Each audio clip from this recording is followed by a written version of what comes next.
ulama-ulama su. Ulama su itu ulama beruakai. Ulama beruakai.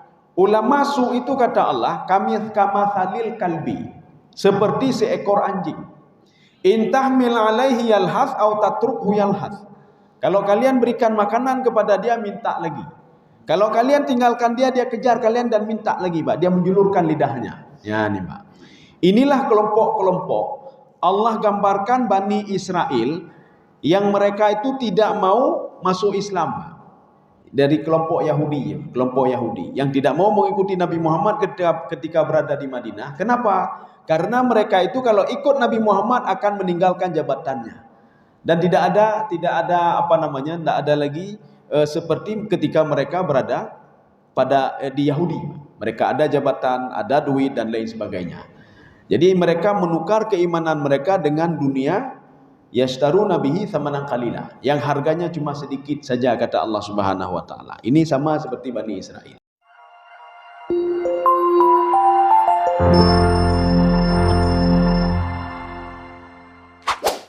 Selamat menonton dan jangan lupa di-subscribe ya.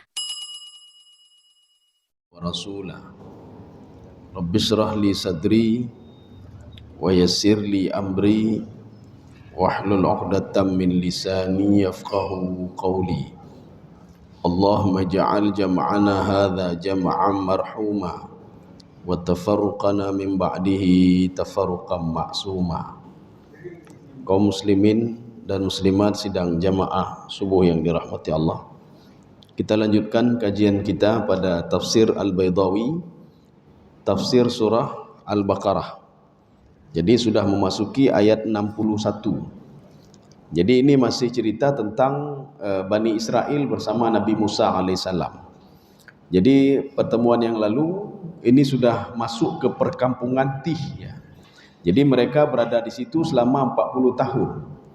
Ketika diberikan nikmat oleh Allah, walaupun nikmat itu sedikit, diberikan nikmat, ini gambaran satu kelompok Bani Israel yang tidak mensyukuri nikmat Allah. Jadi kalau seorang tidak mensyukuri nikmat yang sedikit, bagaimana mau mensyukuri nikmat yang banyak? Yang sedikit saja tidak bisa mensyukuri, apalagi yang banyak. Maka di dalam tafsir Al-Wasit, Syekh Tantawi mengatakan, seorang yang sudah mulai ingkar pada hal-hal kecil, maka dia akan menuju kepada ingkar besar. Sama seperti orang taat. Seorang yang taat, ini kata Syekh Tantawi, seorang yang taat pada hal-hal yang kecil, maka dia akan terus terbawa kepada hal besar. Maka Allah mengatakan di dalam Al-Quran, barang siapa alladzina jahadu fina lanahdiyannahum subulana. Kalau dia berusaha untuk merubah diri, apalagi bulan Ramadan ini, dia merubah diri, merubah karakternya untuk kepada kebaikan, saya bantu dia, kata Allah. Alladzina jahadu fina lanahdiyannahum subulana. Maka manfaatkanlah bulan suci Ramadan ini untuk sebagai bulan supaya dapat petunjuk, supaya untuk merubah diri. Karena Allah mengatakan innallaha la yughayyiru ma biqaumin hatta yughayyiru ma bi anfusihim. Kalau kita terus seperti itu, maka selamanya terus begitu terus, enggak pernah berubah. Kaum muslimin sedang jemaah yang dirahmati Allah. Kita lanjutkan. Ini masih ayat 61. Pertemuan yang lalu kita sudah membaca mukadimahnya. Awal surah ayat 61. Bagaimana mereka mendatangi Nabi Musa alaihissalam mengatakan, kami tidak sabar, kami tidak sanggup, kami tidak mau menerima makanan satu model saja. Apa maksud satu model? Ibnu Jarir mengatakan, mereka tidak mau cuma dilindungi oleh awan saja. Ini kata Ibnu Jarir. Imam Al-Qurtubi begitu juga. Kami tidak mau diberikan awan saja, kami tidak mau diberikan manna wa salwa saja, kami tidak mau diberikan air saja, fanfajarat minhu thnata asyrata aina. Kami mau lebih daripada itu. Ada enggak yang lain? Ya, ada enggak yang lain? Ya, sekarang kita lanjut. A'udzu billahi minasyaitonir rajim. Bismillahirrahmanirrahim. Fad'u lana rabbak. Ya, jadi coba dibaca terjemahannya. Di awalnya sudah kita terjemahkan, wa iz qultum ya Musa, sudah. Sekarang fad'u lana rabbak. Ya.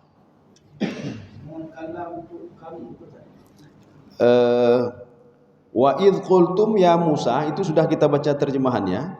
Sekarang fad'u lana, berdoalah. Ya. Ayat 61. Enggak, pertengahan, di awal. Berdoalah kepada Tuhanmu. Ya. Dan ingatlah ketika kamu berkata, hai Musa. Ya, boleh. Ya, ulangi terus ya.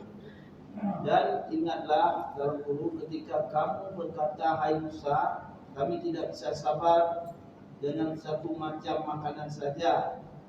Sebab itu mohonkanlah untuk kami kepada Tuhanmu. Ya, sudah. Jadi mereka minta apa? Ini ciri-ciri orang yang tidak pandai mensyukuri nikmat yang kecil. Sudah diberikan tidak mensyukuri. Sama seperti orang diberikan bekerja. Dia tidak menikmati kerjaannya, tapi dia minta yang lebih besar lagi. Saya kalau bisa kerja seperti ini. Setelah dia kerja itu, kalau bisa naik lagi dia. Kalau bisa naik lagi. Dia tidak mau menerima kerja yang dia dapatkan sekarang ini. Ini orang yang tidak mensyukuri. Maka seluruh apa yang diberikan kepada dia itu bukan nikmat. Nikmatnya saya lebih enak, lebih tinggi lagi. Nikmatnya lebih tinggi lagi, ya, lebih tinggi lagi. Jadi rasa syukur itu tidak ada. Ini Bani Israel ini sudah diberikan oleh Allah selamat dari Fir'aun. Diberikan manna wa salwa, diberikan air cuma-cuma. Air yang keluar dari batu Nabi Musa itu bi ghairi sa'yin wala jiddin, tanpa usaha. Enggak ada usaha sama sekali. Langsung keluar atas perintah Allah Subhanahu wa taala kepada Nabi Musa alaihissalam. Tapi mereka tetap mengatakan lan nasbira. Makna lan nasbira, kami belum tenang lagi hati kami. Sebelum ada yang lain. Apa yang lain? Akan kita lihat nanti. Permintaan mereka agak aneh sedikit, Bang. Permintaannya agak aneh sedikit. Berdoalah kepada Tuhanmu supaya diturunkan benda-benda ini yang akan disebutkan sekarang ini ya. Coba baca satu-satu. Yukhriju, Tuhanmu agar dia mengeluarkan bagi kami dari apa yang ditumbuhkan dari bumi. Ya, sudah. Yukhriju lana mimma tumbitul ard. Mereka mau turun dari langit apa-apa yang kita tanam di bumi ini. Apa yang ditanam dari bumi itu? Yang pertama, mim baqliha wa qithaiha wa fumiha wa adasiha wa basaliha. 5 permohonan mereka. Permohonan mereka apa? 5 ini supaya diturunkan dari langit. Jangan manna wa salwa saja. Coba baca yang pertama. Mim baqliha. Yang pertama, yaitu sayur-sayurnya, Ya. timunnya, bawang putihnya, Terus. kacang cadasnya, dan bawang merahnya. Ya, sudah. Coba kita lihat. Permohonan mereka macam-macam. Tolong turunkan dari langit sayur-sayuran. Turunkan dari langit timun. Turunkan dari langit bawang putih. Turunkan dari langit adas. Adas itu makanan orang Arab itu masih makan adas, tapi menengah ke bawah. Menengah ke bawah. Bahkan menengah nggak makan lagi adas itu, Pak. Orang-orang yang bawah itu, Pak. Wa basaliha, dan bawang merah turunkan dari langit. Permintaan mereka ini kata Imam Al-Kasyaf dalam tafsir Zamakhsyari, Imam Zamakhsyari dalam tafsir Al-Kasyaf, ini menunjukkan apa? Mereka dulu waktu tinggal bersama Fir'aun di Mesir, mereka sebagai budak Fir'aun. Makanya makanan ini makanan budak ini. Ta'amul abdi, ini makanan budak. Makanan budak itu apa? Timun, bawang putih, bawang merah. Tetapi yang lain tidak. Asal, madu tidak. Roti tidak. Mereka tidak makan. Yang makan yang hal-hal seperti ini. Sudah, satu. Tafsiran yang kedua. Imam Zamakhsyari mengatakan, ini menunjukkan kanu fallahun. Mereka dulu adalah petani yang dipaksa oleh Fir'aun untuk bertani, Pak. Sehingga makanan yang mereka kenal adalah cuma 5 saja. Sayur-sayuran, timun, bawang putih, bawang merah, adas, kacang adas itu yang mereka kenal. Ya. Jadi artinya apa? Nikmat yang sudah diberikan oleh Allah itu tidak teringat lagi dia, dilindungi oleh Allah, diberikan air cuma-cuma, diturunkan manna, diturunkan salwa, ada madu lagi, kemudian ada burung lagi. Itu bukan nikmat sama mereka, Pak. Yang nikmat itu apa? Yang dulu seperti dulu bersama Fir'aun. Ya. Ini permohonan Bani Israel kepada Nabi Musa alaihissalam. Yang anehnya lagi mereka minta diturunkan dari langit. Turunkan timun dari langit. Ya, Pak. Jadi Nabi Musa mengatakan, kalau cuma itu permintaan kamu, cukup kamu tanam saja. Jadi makanya kalau kita ingin memohon kepada Allah, mohonlah sesuatu yang tidak masuk akal. Kalau tadi itu mudah kita tanam saja. Tapi coba yang tidak masuk akal, seperti Nabi Zakaria. Nabi Zakaria memohon kepada Allah Subhanahu wa taala punya anak. Secara akal, secara medis tidak mungkin punya anak. Jadi artinya apa? Permohonan Nabi Zakaria alaihissalam kepada Allah bukan mohon, ya Allah berikan timun, berikan ini, berikan itu. Itu lazim, itu sudah ma'ruf. Sekarang coba minta yang lebih dahsyat daripada itu. Makanya Nabi Musa mengatakan, Allah sudah memberikan kepada kalian lebih dahsyat daripada timun itu. Tidak ada kaum yang lain yang diberikan asal dari langit, diturunkan dari langit, diturunkan madu dari langit, diturunkan burung dari langit, dilindungi kalian 40 tahun oleh Allah Subhanahu wa taala. Masa kalian bandingkan nikmat Allah yang begitu dahsyat dengan timun, dengan bawang, dengan sayur-sayuran? Ya, kita lihat sekarang bagaimana pernyataan Nabi Musa alaihissalam menyikapi ini, Pak. Kita lanjut. Qala atastabdiluna alladhi huwa adna billadhi huwa khair. Ya, coba dibaca. Musa berkata, maukah kamu mengambil suatu yang rendah sebagai pengganti yang lebih baik? Ya, ini kalimatnya memang istifham, tetapi tidak seperti yang terjemahan itu, Pak. Kalau maukah, bukan ini. Itu maukah itu butuh jawaban. Maukah? Iya dan tidak. Jadi ininya apa? Akankah kalian? Ya, ini Pak. Jadi bukan maukah. Jadi artinya akankah kalian atau tega kalian menukar sesuatu hal yang hina dengan suatu hal yang besar? Jadi artinya apa? Sudah diberikan manna wa salwa tapi tidak punya harga sama kalian. Padahal manna wa salwa itu begitu berharga sekali. Kemudian kalian diberikan air oleh Allah Subhanahu wa taala, itu sangat berharga sekali. Artinya nikmat yang sudah diberikan oleh Allah tidak ada nilai sama kalian. Kalian minta hal-hal yang rendah-rendah. Satu. Yang kedua, kalimat atas tabdilu ini sama seperti begini. Seorang ketika diberikan nikmat kesehatan, nikmat iman oleh Allah, dia beribadah. Akankah kamu, kata Allah, tegakah kamu menukar ibadahmu dengan kekafiran demi jabatanmu? Ya, nih Pak, ini sama juga seperti ini. Jadi dibawa ke apa? Kalian ingin menukarkan nikmat yang Allah berikan begitu dahsyatnya, kalian tukar dengan dunia yang begitu saja. Tukar dengan jabatan yang hanya cuma sebentar saja. Ya, ini sama juga kalimat atas tabdilu. Ini seperti firman Allah dalam Al-Quran, yashtaruna bihi thamanan qalila. Mereka menukar iman mereka dengan jabatan. Mereka menukar iman mereka dengan dunia. Mereka menukar iman mereka dengan harta dunia. Jadi artinya begitu hina sekali mereka itu. Ya, yashtaruna bihi thamanan qalila. Di dalam ayat lain lagi, ulama su itu ulama beruakai. Ulama beruakai. Ulama su itu kata Allah, kamathalil kalbi, seperti seekor anjing. Intahmil alaihi yalhas au tatrukhu yalhas. Kalau kalian berikan makanan kepada dia, minta lagi. Kalau kalian tinggalkan dia kejar kalian dan minta lagi, Pak. Dia menjulurkan lidahnya. Ya, nih, Pak. Inilah kelompok-kelompok Allah gambarkan Bani Israel yang mereka itu tidak mau masuk Islam. Dari kelompok Yahudi yang tidak mau mengikuti Nabi Muhammad ketika berada di Madinah. Kenapa? Karena mereka itu kalau ikut Nabi Muhammad akan meninggalkan jabatannya. Dan tidak ada lagi seperti ketika mereka berada di Yahudi. Mereka ada jabatan, ada duit dan lain sebagainya.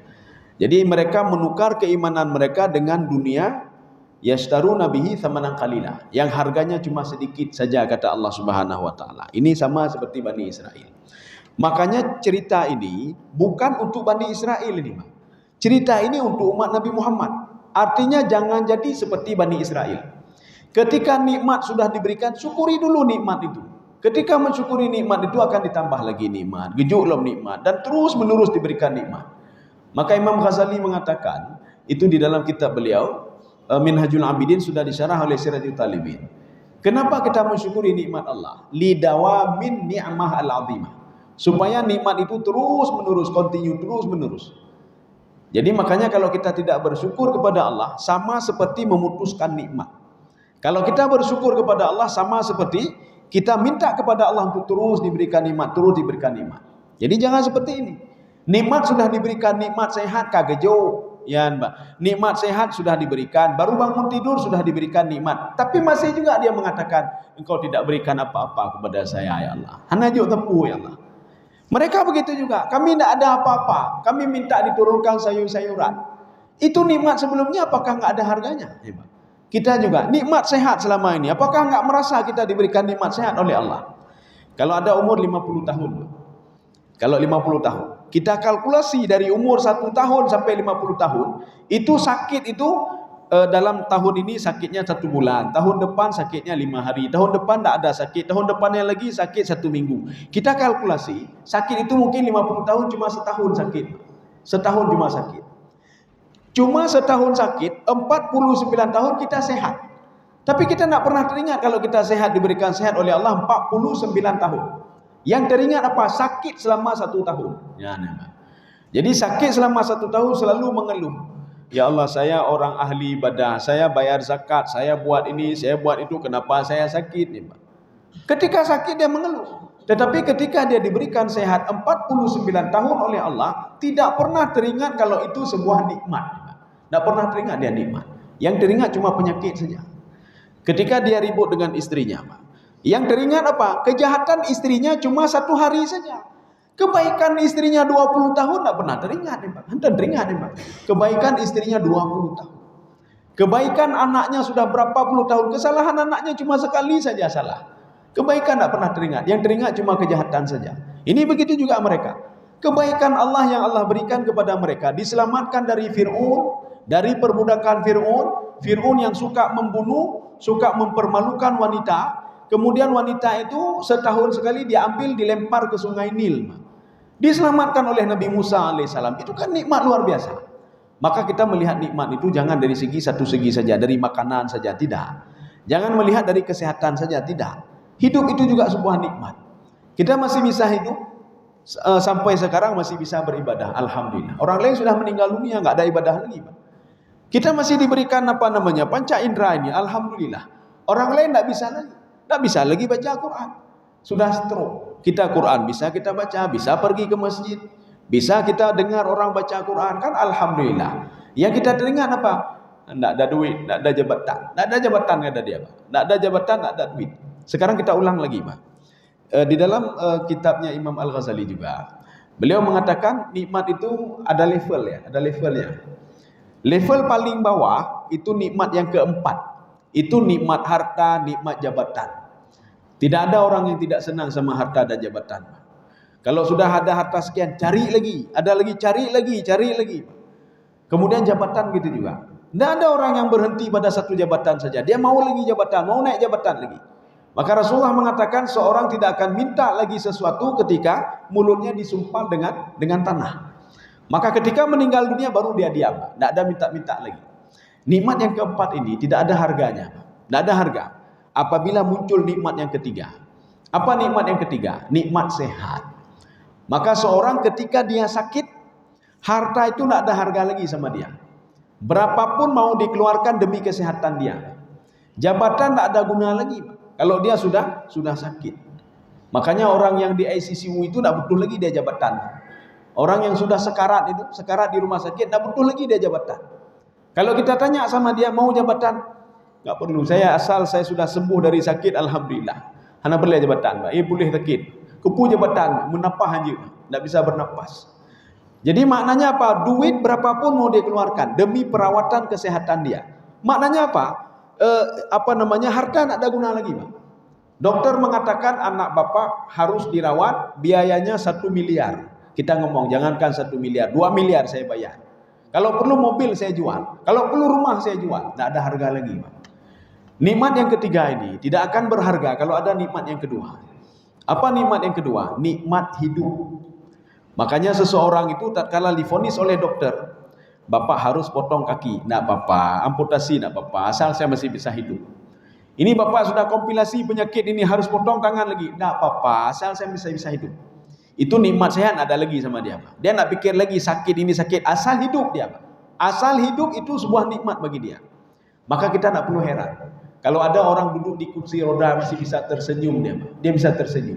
Kenapa? Nikmat kedua sudah ada sama dia. Nikmat apa? Asal saya masih bisa hidup.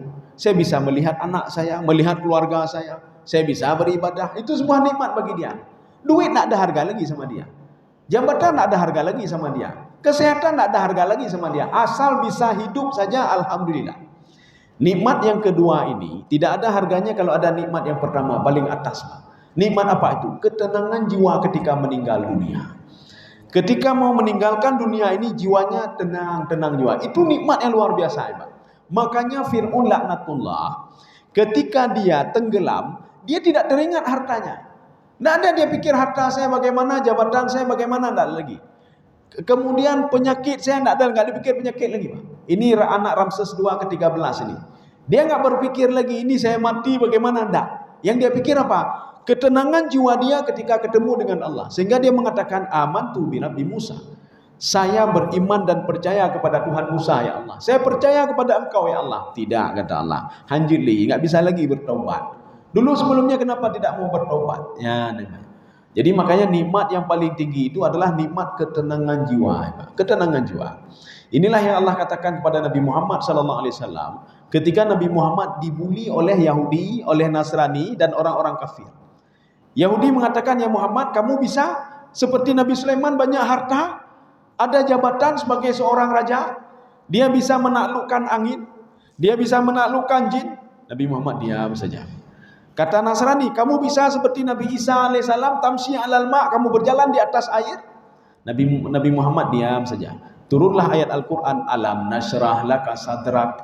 Ya Muhammad, nikmat yang paling dahsyat itu ya Muhammad, ketenangan jiwa ya Muhammad. Ya, untuk apa jabatan hebat, semua hebat, tapi jiwa nggak tenang, jiwa gundah selalu. Di rumah susah, pergi kantor susah, pulang kantor susah, duduk sama kawan-kawan juga susah, bahkan susah. Bayu kupi ni, disuruh bayar ini nanti, mak kaduk katutah ya, Pak. Dia kayu bayu balon dia, dia susah ni, Pak. Kemudian pergi ke susah, semua susah. Untuk apa juga? Untuk apa harta, untuk apa jabatan kalau susah? Ya, Pak. Maka nikmat paling tinggi itu alam nasrah laka sadrak. Ya Muhammad, saya sudah memberikan kepadamu ketenangan jiwa ya Muhammad. Ketenangan jiwa itu tidak akan pernah diketemukan oleh orang lain. Kecuali apa? Yang betul-betul diinginkan oleh Allah Subhanahu wa taala. Yang diberikan petunjuk oleh Allah Subhanahu wa taala. Pada hakikatnya kita kan ingin mencari ketenangan jiwa juga. Coba tanya sama orang yang ingin cari jabatan. Kita tanya, "Kenapa kamu cari jabatan?" Supaya jiwa saya tenang, bisa nyuruh orang lain, bisa duduk di tempat mewah, bisa santai dan lain sebagainya. Tetapi setelah dia dapat jabatan, tidak dapat sesuai dengan apa yang diinginkan. Santai nak bisa, apa-apa nak bisa.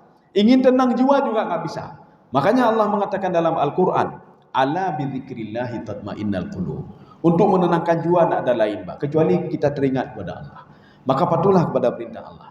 Kita puasa, ketenangan jiwa, puasalah. Mau tenang jiwa, salatlah. Mau tenang jiwa, berzikirlah. Mau tenang jiwa, baca Quran, bersedekah dan lain sebagainya. Kalau lain hanap tenang jiwa, Pak. Ya. Ini yang dialami oleh Bani Israel. Artinya Allah ingin menampakkan contoh jangan jadi seperti Bani Israel.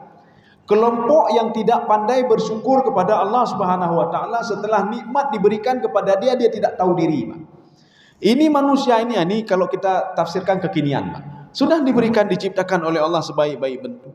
Mentang ciga pegah lu hana ganteng lego. Lu pekan leganya hana harta, hana tepu, Pak. Hana kepikir itu jantung enggak pernah berhenti, jantung memompa, Pak. Kalau Allah menyuruh jantung untuk berhenti kabeh nih, Pak. Kalau ginjal enggak ada fungsi lagi kabeh nih, Pak. Dalam detik ini kabeh nih, Pak. Jantung berhenti dalam detik ini. Dalam detik ini innalillahi wa inna ilaihi raji'un. Jadi makanya apa? Ketika kita bisa beristirahat, sel-sel mati tadi dia membentuk kembali sel baru dan hidup kembali, kan alhamdulillah ini, Pak. Siapa yang kontrol itu kalau bukan Allah Subhanahu wa taala? Maka Allah mengatakan faqadarna fa ni'mal qadirun. Saya yang mengontrol dia semua. Kenapa? Karena makhluk ini semua ini dia patuh dan taat kepada Allah Subhanahu wa taala. Masa nikmat yang sudah diberikan saja kita tidak pandai mensyukuri. Ini sudah minta nikmat yang belum dapat lagi. Yang sudah ada saja kita syukuri, maknya. Makanya kata Imam Ghazali begini, cara mensyukuri nikmat yang diberikan anggota tubuh ini, pergunakanlah anggota tubuh itu pada tempatnya. Pergunakanlah mata pada tempatnya, maka kamu sudah bersyukur kepada Allah. Tak baca Quran, tak kala yang get-get. Maka seorang yang melihat maksiat itu apa? Seorang yang kufur terhadap nikmat Allah yang Allah berikan kepada dia. Kenapa Allah mengatakan, jangan kamu lakukan ini, jangan lakukan ini. Mentang dah pegawai cik. Jangan kamu ambil punya orang, mentang dah pegawai cik. Artinya penggunaan nikmat tangan bukan pada tempatnya. Ya, berarti tidak bersyukur kepada apa yang sudah diberikan oleh Allah Subhanahu wa taala. Kita lanjut lagi. Maka Nabi Musa mengatakan, kalau seperti itu kata Allah, kata Nabi Musa, ihbitu misram fa inna lakum ma sa'altum. Ya. Coba dibaca. Pergilah kamu ke suatu kota, pasti kamu memperoleh apa yang kamu minta. Ya, ini kalimat ini kan umum sekali. Pergilah kamu ke suatu kota, apa maksudnya? Sebagian kita kecilkan lagi makna tafsiran. Misran itu adalah Mesir. Walaupun sebagian mengatakan pergilah kamu ke suatu tempat. Maknanya Nabi Musa ingin mengatakan, kalau kamu mau yang seperti tadi, balik kembali ke Mesir sana. Udah bilang dengan Fir'aun gede. Ya, nampak. Sudah diberikan nikmat bebas dari Fir'aun, masih minta kembali ke sana. Kalau mau seperti tadi, mau bawang merah, bawang putih, mau kacang, mau apa sayur-sayuran, ya balik rumah gede. Balik rumah gede. Ya, artinya apa? Nabi Musa kabengeh. Nikmat yang besar diberikan oleh Allah, hendak ingat.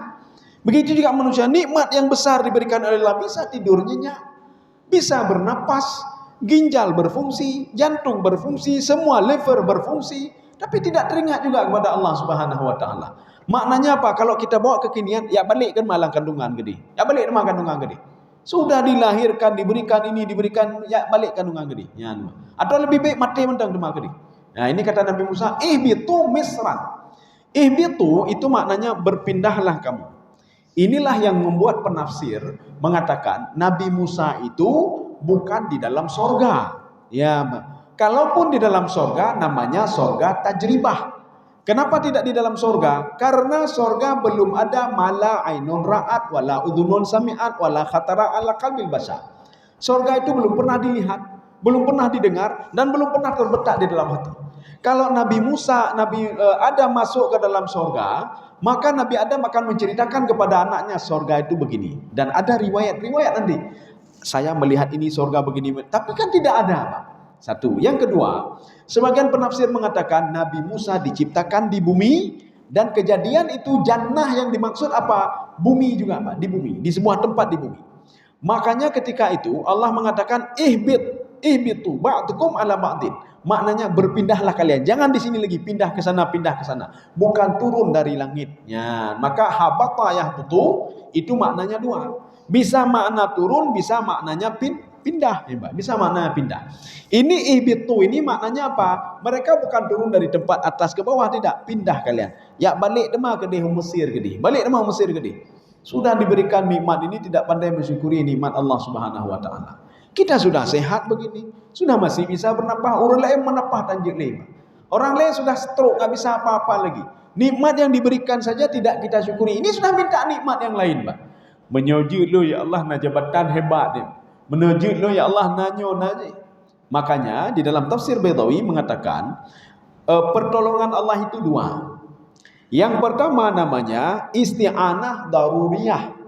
Isti'anah daruriyah adalah permohonan yang sangat urgen sekali, Pak. Sangat urgen sekali. Contoh, ya Allah, anak saya sakit, ya Allah. Nepo pulih anak lu ni Allah. Sudah puluhan tahun dia sakit. Ya, tolong sembuhkan anak saya ya Allah. Ya, gitu. Paling enggak kalau saya meninggal ada yang mandikan saya nanti ya Allah. Anak ini ya Allah. Itu urgen, Pak. Atau musuh kita sedang menghadapi musuh. Kita berdoa kepada Allah, itu urgen sekali, Pak. Artinya kita harus ditolong oleh Allah Subhanahu wa taala. Ini yang pertama. Yang kedua namanya isti'anah ghairu daruriyah. Permohonan permintaan yang tidak begitu penting, tapi nanti diberikan juga oleh Allah. Mana contoh? Ya Allah, saya sudah punya tanah 1 hektar. Kalau bisa tambah 1 hektar lagi, ya Pak ya. Itu enggak kurang penting ya Pak. Untuk je lun tamak untuk. Ya, hana buku untuk lunjuk. Maka kita jangan suudzon dulu kepada Allah. Kenapa suudzon? Orang yang tidak beribadah saja diberikan oleh Allah. Yang tidak beribadah, Allah mengatakan wa hum fiha la yubkhasun. Sedikit pun tidak saya kurangi rezeki dia, sedikit pun tidak saya kurangi kata Allah. Dia kerja 2 jam saya berikan. Dia kerja 24 jam, selama 24 jam itu saya berikan apa yang dia inginkan kata Allah. Wa hum fiha la yubkhasun. Tidak pernah saya kurangi sedikit pun.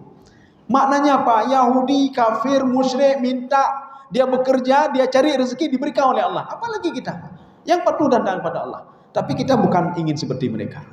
Kita ingin apa? Kita ingin nikmat mau'ud namanya apa? Mau'ud itu apa? Nikmat yang khusus diberikan kepada orang-orang beriman.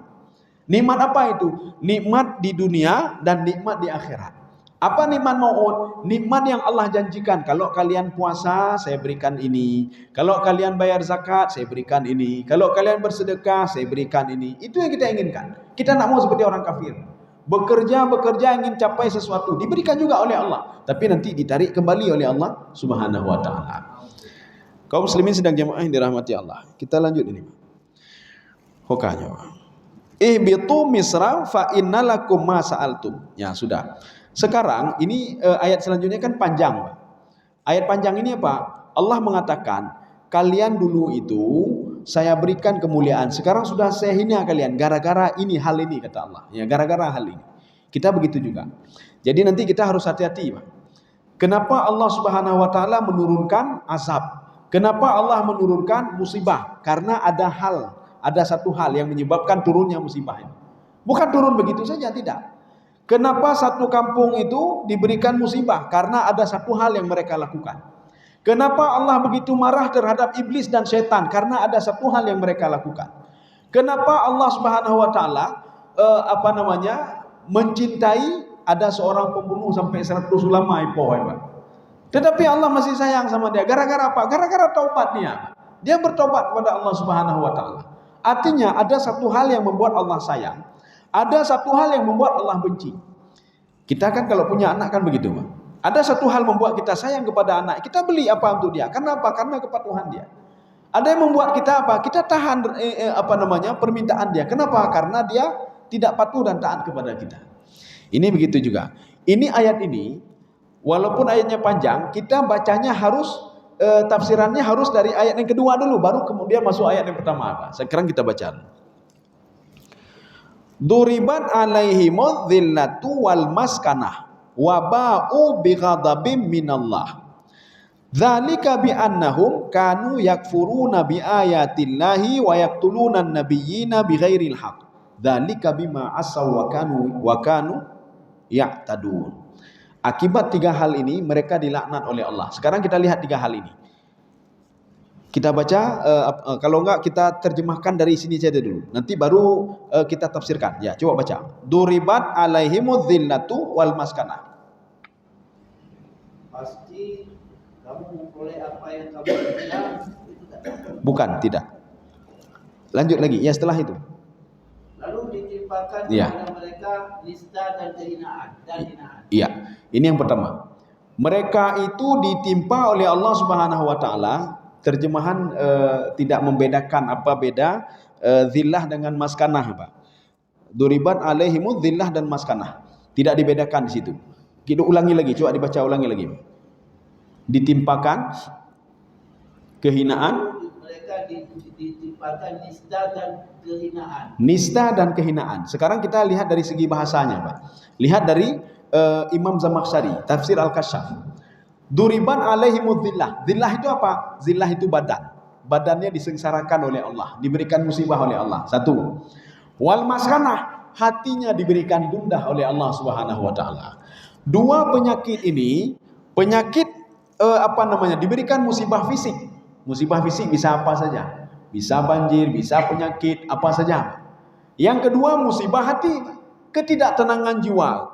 Kemudian kegundahan jiwa, itu juga musibah. Kita baru bangun tidur gundah jiwa, itu juga musibah. Mereka itu kata Allah ditimpa dua musibah langsung. Jadi makanya kalau kita tidak ingin ditimpa dua musibah ini, jangan lakukan seperti mereka lakukan.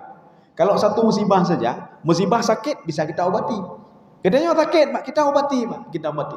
Tapi ketika kena penyakit jiwa ini susah juga diobati, Pak, kecuali dia dekat dengan Allah Subhanahu wa taala. Ya, nih, Pak. Berarti dua musibah. Zillatu itu adalah tubuh, wal maskanah adalah hati. Ya, kegundahan hati dan musibah pada tubuhnya. Apakah sakit, musibah banjir dan lain sebagainya. Yang jelas membuat tubuhnya tidak nyaman. Itu zillah namanya. Maskanah yang membuat hatinya gundah. Ya, terus lanjut. Waba'u bighadabi minallah. Mendapat kemurkaan dari Allah. Iya, pantas mereka dapat itu. Pertanyaan kita, Kenapa begitu teganya Allah Subhanahu wa taala? Ya, makanya kenapa kita harus baca sebenarnya dari ayat yang ini sekarang. Kenapa begitu teganya Allah memberikan seseorang itu diuji fisik dan diuji hatinya? Diberikan musibah fisik dan musibah hatinya karena dia lakukan hal ini, Pak. Coba baca hal ini, Pak. Dzalika bi annahum kanu yakfuruna bi ayatillah. Satu, wa yaqtuluna an-nabiyyina bi ghairil haq. Dua, dzalika bima asaw wa kanu ya'tadun. Tiga. Ya, coba dibaca yang pertama dulu. Alasan pertama. Itu karena mereka selalu mengingkari ayat-ayat Allah. Sudah. Mereka mengingkari ayat-ayat Allah. Mereka tidak percaya kepada nabinya. Mereka tidak percaya kepada mukjizat yang diturunkan kepada Nabi Musa. Turunnya manna wa salwa, terbelahnya langit, lautan menjadi dua, keluarnya air dari batu. Famfajarat min husnata asyrata aina. Kalau mereka mengakui itu, mereka akan dekat dengan Allah Subhanahu wa taala dan tidak akan menyembah selain Allah. Tapi apa buktinya? Sudah dinampakkan mukjizat di depan mereka, mereka tidak percaya juga. Ini yang pertama. Begitu juga manusia, diberikan ini, diberikan itu, tapi tidak beribadah kepada Allah. Dia masih minta kepada selain Allah Subhanahu wa taala. Jangan sampai kita diazab dua oleh Allah. Jangan sampai diazab dua. Sudah diazab dengan penyakit, diazab lagi dengan kesusahan, kegundahan, Pak. Yang kegundahan. Ini kalau dua ini sudah sengsara kita, Pak, diazab oleh Allah. Ini alasan pertama. Alasan yang kedua, wa yaqtulunan nabiyyina bighairil haq. Mereka itu, ya coba diterjemah. Para nabi tanpa alasan yang benar. Iya, mereka membunuh para nabi, Pak. Membunuh para nabi. Ini kalau kita bawa kekinian apa itu? Mereka tidak yakin kepada hadis. Hanai baca hadis, hanai yakin ke hadis. Itu menak nge hadisnya, itu menak nge petalah hadisnya, hadis telah. Padahal sudah jelas. Kalau di dalam ilmu mustalahul hadis, mana hadis sahih, mana hadis hasan, mana hadis dhaif. Mana hadis mutawatir, mana hadis ahad, mana hadis masyhur, mana hadis mudallas, mana hadis marfu, mana hadis munqati, sudah jelas. Cuma dia nanti mengatakan nyo bertentang hadis ye hana betul. Ye hana betul. Yang betul itu atalun betul yang baik. Ini termasuk juga membunuh karakter jalannya. Karakter apa? Hadis yang sudah dia lihat, dia ini tidak benar hadis ini. Ya kan sama juga. Ini namanya apa? Membunuh kalau dulu ya. Mereka itu membunuh para nabi. Mana yang dibunuh oleh mereka? Nabi Sya'ya. Satu. Yang kedua, Nabi Zakaria. Yang ketiga, Nabi Yahya. Itu yang bunuhnya siapa? Yahudi yang bunuh itu. Nabi Zakaria kan dipotong di dalam pohon. Nabi Yahya lehernya dipenggal oleh Yahudi. Nanti pertanyaannya begini, kita takut juga nanti. Nabi saja tidak dijaga oleh Allah. Bagaimana kita? Banyak katutahnya, Pak. Nabi kok bisa dibunuh oleh Yahudi? Berarti manusia biasa kita ini bukan dibunuh lagi, cincang-cincang oleh Yahudi, Pak. Ada dalam sebuah riwayat Nabi Zakaria menjelaskan kenapa beliau itu dibunuh di dalam pohon, Pak. Kenapa tidak diselamatkan oleh Allah Subhanahu wa taala? Kita jangan salah pikir. Nabi Zakaria ketika itu mau diselamatkan oleh Allah. Allah berfirman kepada Nabi Zakaria, "Mau enggak kamu saya selamatkan?" "Tidak ya Allah, biarin mereka membunuh saya supaya saya tahu bagaimana nikmatnya berdakwah itu. Resiko dakwah supaya saya tahu. Biarin saja mereka bunuh." Ya. Jadi bukan dibiarkan oleh Allah. Kenapa? Karena di dalam hadis qudsi Allah mengatakan, juga di dalam hadis yang ada di dalam kitab Riyadhus Shalihin, barang siapa yang macam-macam dengan waliku, saya akan menghancurkan mereka. Tapi Nabi Zakaria mengatakan, enggak apa-apa ya Allah, biarin saja mereka membunuh saya. Ketika di dalam pohon, waktu pohon terbelah, Nabi Zakaria masuk ke dalam pohon dan pohon itu tertutup kembali, Pak. Ingin menyelamatkan Nabi Zakaria. Tetapi iblis menarik sorbannya Nabi Zakaria. Sehingga apa? Iblis memanggil Bani Israel. Coba lihat, sudah saya katakan Nabi Zakaria itu seorang penyihir. Dia berada di dalam pohon ini. Untuk membuktikan dia berada dalam pohon ini, sekarang kamu tebang saja pohon ini. Dia akan mati, kata iblis. Allah ketika itu mengatakan, ya kamu mau saya tolong? Tidak usah ya Allah, biarin saja. Saya ingin merasakan bagaimana nikmatnya berdakwah itu, risikonya dakwah. Ya. Maka Nabi Zakaria wafat dan meninggal dunia. Ini yang kedua. Yang ketiga, ya kita tutup sekarang, sudah 6:30 lewat. Dzalika bima asaw wa kanu ya'tadun. Alasan yang ketiga, ya coba dibaca lagi. Demikianlah itu Ustaz. Habis. Ya, demikianlah. Demikianlah itu dalam kurung terjadi karena mereka selalu berbuat durhaka dan melampaui batas. Iya. Alasan yang ketiga, kenapa Allah memberikan azab kepada mereka, azab fisik dan azab batin diberikan oleh Allah. Sampai sekarang kan masih begitu. Yahudi itu selalu tidak tenang jiwanya, Pak. Selalu tidak tenang jiwanya. Ya, Pak. Kemudian fisiknya begitu juga. Kadang-kadang diberikan ini oleh Allah, diberikan itu oleh Allah. Jiwanya begitu juga. Yang ketiga, gara-gara maksiat yang mereka lakukan. Kita jangan lihat umat Yahudi ke maksiat. Kita pribadi begitu juga. Kalau kita lakukan tiga hal ini, kita akan diazab juga oleh Allah, azab batin, azab fisik dan azab batin. Makanya sudah melampaui batas. Ini makna asau. Jadi mereka sudah berbuat maksiat sehingga melampaui batas, sehingga berhaklah mereka. Allah katakan waba'u bi ghadabim minallah. Jadi makanya ayat ini sebenarnya dari akhir dulu kita baca. Sebab tiga hal ini maka mereka berhak dari Allah Subhanahu wa taala. Apanya yang berhak? Kita ke belakang lagi, Pak. Ya, diberikan dhillatu wal maskanah. Diberikan azab fisik dan azab batin oleh Allah Subhanahu wa taala.